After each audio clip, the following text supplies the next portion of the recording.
Yeah, good evening. Yeah, madzulo bwino konse kumene muli inuyo muli bwanji tikhulupirira kuti muli bwino. So anyway, tipatsanapo ndithu ma update madzulo ano osiyanasiyana komanso ku mbali zonse. So anyway, tiyambe ndi update ya mnyamata uja wa zaka 31 Cole Allen amene ndithu amafuna amene anapita mfuti kwa achina Donald Trump ku White House. Iye anyway anali mmodzi mwa anthu ndithu maguest oyitanidwa umene kuja komabe still anali ndi zida zingapo mipeni chani anabuka hotelo pambali pake pafupi and anabuka Friday komano zimene anapitira kumene koko ama officials akumfunsa panopa wanena kuti ineyo target yanga inali kupha ma officials makamaka president ndi like omutsatira cha vice ndani ineyo kubwera kumene koko izo zonse zimene ineyo ndinafikira kumene koko. So that's it. Imeneyo nkhani ina ndithu panopa pakati pano imene tili nayo ndiyokhudzana ndi Abbas Araghchi, foreign minister wa dziko la Iran amene ndithu adapita ku Pakistan kenako kuchoka nkupita ku Oman.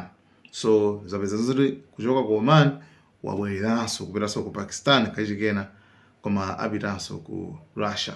So ena mwina nkumadabwa nkumafunsa kuti kuti so chiuchitika nchani kumene ndithu apita ukatani.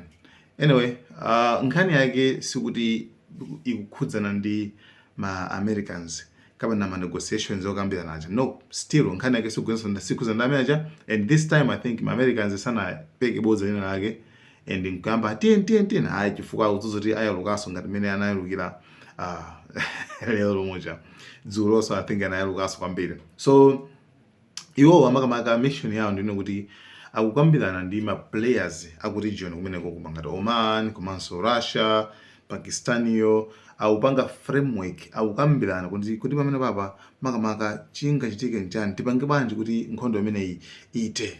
Chifukwa Iran nayonso ngakhale ili yoti imayima payokha nkumazi panga komabe zero zaikha sometimes anavika sima madzi. So chimapanga Iran chimene kupanga apapa chino kuti ikutolela mfundo komanso kuthandizana maganizo kuti apapa makamaka mission imuone zoti tipange bwanji. So anapita ku Oman kuja akambirana zina ndi zina. So framework imene ijayo abwereranso ku Pakistan ndithu afunanso ndithu ayipange represent komanso akambenda akuluakulu kumene kuona ziti kuti iyi mukuona ngati issue iyi itheka kuti nangati katete kuti muone zoti pakhala bwanji, despite kuti iyoyo ili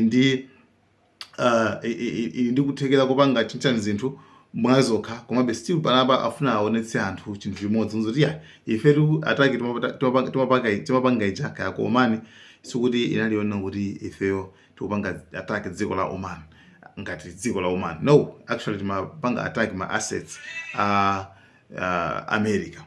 That's it. So that's why anapita ku Oman ndi framework imene aipanga wakambira bwinobwino abwereranso ku Pakistan komanso Putin watsimikizanso kuti mawa ndithu akukumana ndi Abbas Araghchi nakonso ndithu afuna ndithu akakambiranenso kuti makamaka apange bwanji.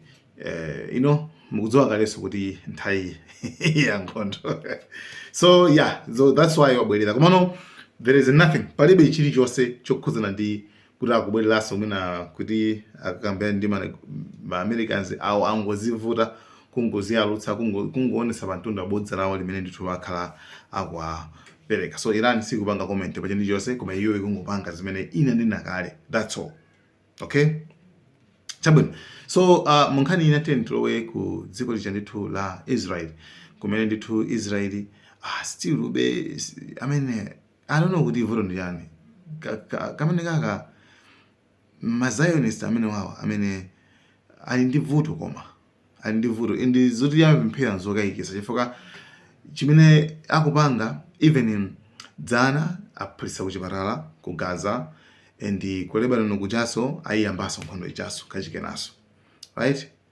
Kachikenaso and aonesa dzulo anali busy ndithu kuphwasula masola ma solar system ma solar panel awacha amekacha nthawi inaike mukamaza pita ku I think mukamaza pita ku from Lilongwe to Salima ka Salima to Lilongwe pena pake munaona kuti pali zima solar panels zina zakeso, right? Anazika dala why okay pali ntchito imene zimagwira zimene ziyazo magetsi so izozo zimene zili ku Lebanon izo ma Israel kupita nthungu kazi kuphwasula zimene ziyazo zimene amagwisa anthu mmudzi zimagwisa anthu kumene ko kuphwasula like I don't know why like chifukwa chani koma anthu akudaba kuti chifukwa chani mupanga zimene zizi yeah, that's it. So izozo ndithu umuntu nde alibe ndithu completely ngati pali dziko limene latsala lopanda umuntu nde ndi limene lolo, right? And I don't know why dziko lapansi lonse layang'ana kumbali iwo ndi amene ali ndi milandu takayankhe, right? Ngati pali dziko limene kufunika regime change nde ndi ku Israel chifukwa aonetsa kuti no actually this is nonsense.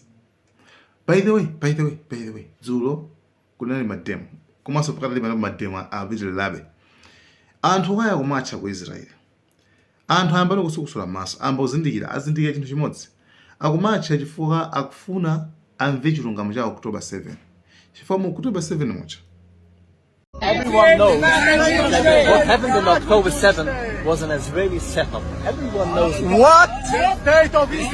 Look at him smile! So are you saying Benjamin Netanyahu deliberately boosted Hamas to try to prevent a Palestinian state? Yeah, sure. He deliberately and systematically even told on record, whoever wants to avoid the threat of a two-state solution has to support my policy of paying protection money to the Hamas. Mene mujamu muliso achina Israeli. Wanda mana tinakambala ndikuzana ndi ndalama zimene amapatsa achina Hamasi. Komanso muliso zina zakeso zimene achina Israeli kudzowapo. And like a plan chito kupanga pene chayo.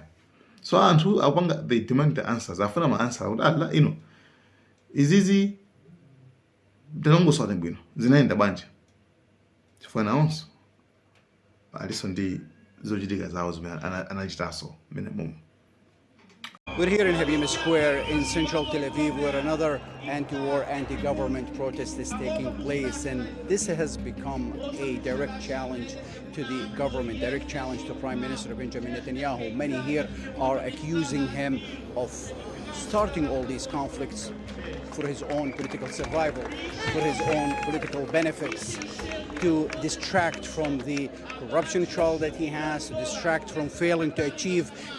Malipoti enaso I think now naposa nthu malipoti enaso amaniza kuti even pala anthu ena even asilikali aku America agent aku Israel amatheka somwena kumaonjezera kumapangaso zinthu zinaso kumaphulisaso zinthu zina bomwe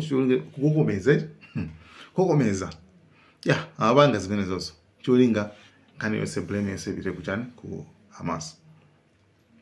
So yeah, that's it. So nkhani ndi zimene zindithu mavuto ndi amene wa dziko zikuti panopanda kuti what's the next komano